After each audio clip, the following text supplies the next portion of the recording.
Good morning student. मैंने आपको पिछले वीडियो में बताया था कि आसन संबंधी विकृतियां कौन कौन सी होती हैं। इसमें से मैंने आपको रीढ़ के अस्थियों पर टेढ़ा होना और घुटनों का टकराना ये मैं आपको बता चुका हूँ। अगला जो टॉपिक है आपका आसन संबंधी विकृति में वो है चपटे पैर। चपटे पैर कैसी विकृति होती है जिसमें बच्चे को चलने में, दौड़ने में या जंप करने में कठिनाइयों का सामना करना पड़ता है।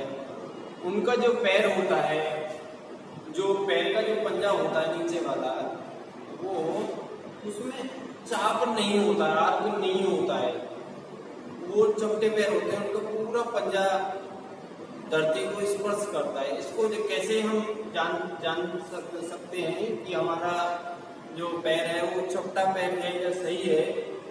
इसका सीधा सीधा है छोटा सा कि सबसे पहले आप अपने पैर को पानी में भिगो लें और फिर उस पंजे को आप फर्श पर रखें। फर्श पर रखने पर यदि वो पैर पूरे के पूरा उस फर्श पर पूरा छप जाता है तो इसका मतलब है कि आपका जो पैर है वो चपटा है। और यदि आपका पैर आर्च बनाता है, यानी कि कुछ चाप बनाता है एक साइड से, तो उसको हम चपटा पैर नहीं बोलेंगे। चपटे पैर के कौन कौन से कारण हो सकते हैं, यानी कि हमारी जो पैर की जो मांसपेशियां हैं उनका कमजोर होना भी चपटे पैर का कारण हो सकता है। एक स्थान से दूसरे स्थान तक भारी वजन को ज्यादा दूरी तक ले जाने पर भी हमारा पैर चपटा हो सकता है। और हम ठीक प्रकार के जूते या चप्पलें, स्लीपर वगैरह नहीं पहनते हैं तो इसके कारण भी हमारा जो पैर है वो चपटा हो सकता है। यानी कि चपटे पैर को रोकने के लिए कौन कौन सी सावधानी बरतनी चाहिए ये मैं आपको बताता हूँ। जूतों की आकृति तथा आकार उचित होना चाहिए। अधिक समय तक नंगे पैर नहीं घूमना चाहिए, यानी कि मोटापा नहीं बढ़ना चाहिए। अपनी स्थूलता को कंट्रोल में रखना चाहिए, क्योंकि यदि हमारा मोटापा बढ़ता है तो पूरा वजन हमारा बॉडी का पैरों पर जाता है तो वो चपटे होने की संभावना बन जाती है। इसलिए हम अपनी मोटापे को भी कंट्रोल में रखें। और अगला है, बहुत छोटी अवस्था में शिशुओं को चलने के लिए दबाव नहीं डालना चाहिए। जैसे 2 महीने 3 महीने का जो बच्चा होता है उसको घर वाले जैसे उसको खिलाते रहते हैं तो उसको खड़ा कर लेते हैं, तो उनके जो पैर होते हैं वो भी चपटे होने की संभावना हो जाती है। यानी कि चपटा पैर बचपन में हर एक बच्चे के पैर चपटे होते हैं। जैसे जैसे एक समय सीमा तक वो चपटे ही रहते हैं, जैसे जैसे वो बढ़ता जाता है, उसकी एज बढ़ती जाती है तो उसके पैर के जो नीचे तलवा है उसमें आर्च बनना शुरू हो जाता है। यदि आर्च बन जाता है तो वो पैर अच्छा है, नहीं बनता है तो चपटा पैर होता है। अगला है, ऊंची एड़ी की जो महिलाएं जो ऊंची एड़ी की सैंडल वगैरह, जूते वगैरह पहनती हैं, ये नहीं पहनने चाहिए। ये इसकी सावधानी है, ये सावधानी करनी चाहिए।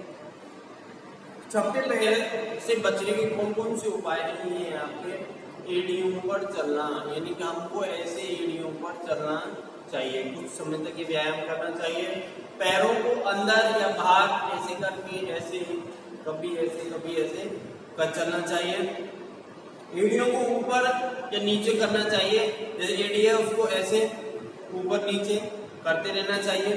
कुछ समय तक अपने पंजों पर जंप करनी चाहिए, अपने पंजों पर ऐसे जंप करनी चाहिए। और अगला है, वज्रासन करना चाहिए। हमको रस्सी भी कूदनी चाहिए।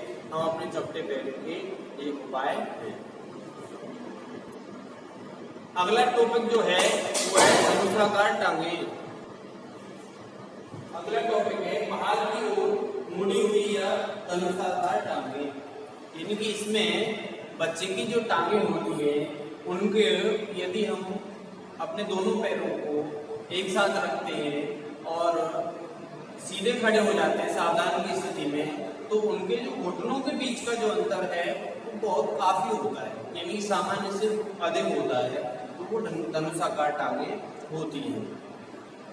धनुषाकार टांगों के कारण है कि विटामिन डी की कमी होना, कैल्शियम की कमी होना और फास्फोरस की भी कमी होना धनुषाकार टांगों का मुख्य कारण हो सकता है।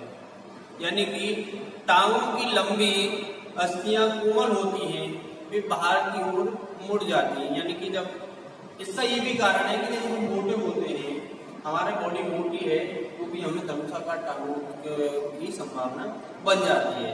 इनसे कौन कौन सी सावधानियां बरतनी चाहिए इससे बचने के लिए? धनुषाकार टांग, बच्चों को मोटापे का शिकार न होने दें, बच्चों को मोटापा न आने दें। कम आयु में शिशुओं को खड़े होने व पैदल चलने के लिए बाध्य न करें। यानी कि बच्चों को कम आयु में, यानी छोटे बच्चे हैं तो उनको खड़ा करें और उनको थोड़ा चलाने के लिए उनको बाध्य नहीं करना चाहिए। इससे हमारी टांगें जो है वो धनुषाकार हो सकती है। बच्चों को संतुलित आहार देना चाहिए, जिसमें पर्याप्त मात्रा में कैल्शियम वगैरह ये सब कुछ होना चाहिए। इसके कौन कौन से उपाय कर सकते हैं? हमें विटामिन डी लेनी चाहिए, यानी कि सुबह सुबह हमें सूर्य के प्रकाश में बैठना चाहिए।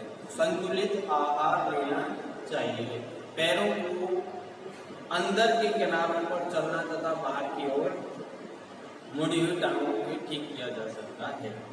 अगला है पंजों को अंदर की ओर मोड़कर चलने से भी इस विकृति को दूर किया जा सकता है। अगली है गोल कंधे, यानी कि कभी कभी आपने देखा होगा बहुत सारे भैया और बहुत सारी बहनें ऐसे झुके हुए होते हैं, ऐसे चलते हैं ना, तो ये गोल कंधे होते हैं, यानी कि झुके हुए कंधे या गोल कंधे। तो इनमें जो ये होता है कि इनकी जो चेस्ट है, छाती है, वो ऐसे चौड़ी नहीं होती है, वो ऐसे वो शर्मिलापन भी महसूस करते हैं। जब उनके गोल कंधे होते हैं शर्मिला, उनको कोई भी ड्रेस पहना दी जाए तो वो लटकी हुई सी नजर आएगी, उनकी जो ईद कटी वो हल्का सा ऐसे भी हो जाती है आगे की तरफ। तो ये गोल कंधे होते हैं। गोल कंधों के क्या क्या कारण होते हैं? गोल कंधे आनुवंशिक भी हो सकते हैं, यानी कि किसी भी बच्चे के माता पिता यदि उनके गोल कंधे हैं तो ये विकृति बच्चों में भी आ सकती है, उनके भी गोल कंधे हो सकते हैं। अगला है झुकी हुई अवस्था में बैठने खड़े होने के कारण भी ये गोल कंधे हो जाते हैं। यानी कि बच्चे को छोटी सी उम्र में ही झुककर बैठने की आदत हो जाती है, या खड़े होने में भी वो झुककर खड़े होते हैं, तो ये इसके कारण हो सकते हैं। तंग कपड़े पहनने से भी हमारे गोल कंधे हो सकते हैं, क्योंकि तंग कपड़ा बॉडी को तो थोड़ा पुश करता है नीचे होने के लिए। जब हमारे कपड़े टाइट होंगे तो हमारे ये जो कंधे हैं उनको ऐसे खिंचाव मिलेगा, वो नीचे की तरफ अपने आप से ही जाएंगे। तो ये भी तंग कपड़े पहनने से भी गोल कंधे होने का कारण हो सकते हैं। अनुचित फर्नीचर यानी कि जो जिस पे हम चेयर पे बैठते हैं या सोफे पे बैठते हैं, यदि वो ठीक नहीं है, अनुचित है, उचित नहीं है, तो भी हमें ये विकृति हो सकती है। ठीक है। अगला है उचित व्यायाम या विशेष रूप से कंधों के व्यायाम न करने से भी ये कारण हो सकते हैं। ठीक है। अगला है बेंच प्रेस करते समय छाती पर दबाव डालने की आदत हो जाना, यानी कि जब बेंच प्रेस करते हैं तो उसमें छाती पर जब विशेष दबाव डालने की जो आदत हो जाती है, उससे भी हमारे गोल कंधे हो सकते हैं। अब इनसे कौन कौन सी सावधानियां बरतनी चाहिए इस विकृति से बचने के लिए? झुकी हुई स्थिति में बैठना, खड़े होना व चलना नहीं चाहिए, यानी कि झुकी हुई अवस्था में न बैठे, न चले, न झुकी हुई अवस्था में खड़े हो, जिससे हमारे ये विकृति हो। अगला है तंग फिटिंग वाले कपड़े न पहने, यानी कि हमको ज्यादा फिटिंग वाले कपड़े नहीं पहनने चाहिए। अगला है अनुचित फर्नीचर पर नहीं बैठना चाहिए। तो फर्नीचर यदि खराब है तो वो हमारे अच्छा नहीं है हमारी बॉडी के लिए, तो उस पर ज़्यादा ना बैठे। अब इसके उपाय कौन कौन से हैं, इससे बचने के लिए हमें कौन कौन से उपाय अपनाने चाहिए। अपनी उंगलियों की पूर्णों को दोनों कंधों पर रखें, यानी कि ये हमारी उंगलियां हैं, इनके पूर्ण जो ये ऊपर वाले होते हैं इनको कोर बोला जाता है। इन दोनों कोरों को अपने कंधों पर ऐसे रखें और फिर ये एक्सरसाइज करें। ये आगे करें फिर अपोजिट करें, ऐसे इस एक्सरसाइज को करने से भी हमारे जो गोल करते हैं ये विकृति हमारी दूर हो जाती है। ठीक है, कुछ समय के लिए हॉरिजॉन्टल बार पर लटकना, यानी कि एक कोई भी चीज़ लटकने के लिए जो हमसे ऊंची हो उस पर हम लटक जाते हैं, तो भी जो हमारी बॉडी का ये जैसे हम ऐसे लटक गए तो ये जो हमारे कंधे हैं इनमें ऊपर की तरफ खिंचाव बनेगा और जो हमारी बॉडी का जो वेट है वो नीचे की तरफ जाएगा, तो भी हमारे गोल करने से जो ये विकृति है हम इससे बच सकते हैं। अगला है नियमित रूप से चक्रासन और धनुरासन करना, यानी कि हमको डेली चक्रासन और धनुरासन करना चाहिए। Thank you.